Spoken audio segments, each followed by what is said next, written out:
laziness and distrust for God's plan is keeping you from a breakthrough. Let me explain.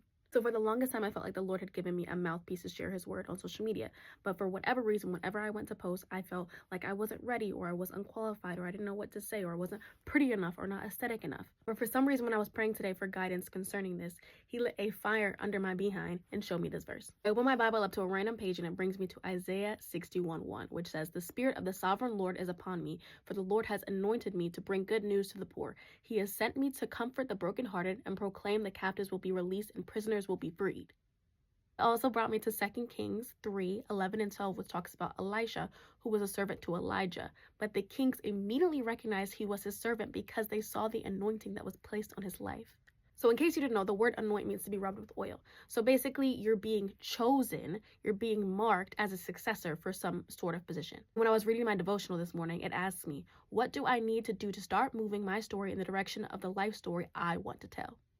And after reading that, I knew I was going to come on here in my scarf because I realized that the Lord is appointing some of us, me included, into a position, and we're deciding to hold ourselves back. The Lord is literally appointing us and showing us where to go, and we're deciding that we're comfortable where we are.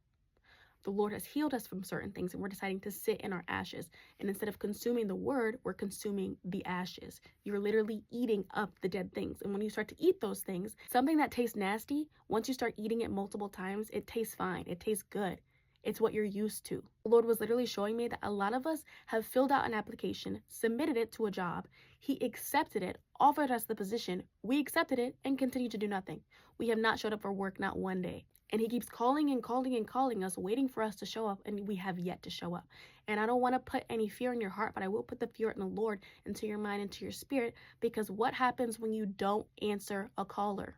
They call the next person. What happens when you don't respond to your application? What happens when you don't respond to an offer for a position?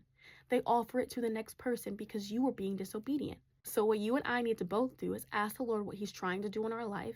We need to accept the offer that he's been trying to give us. We need to be grateful that he chose us because he could have chosen anyone else, but he chose you. He wants you to do it.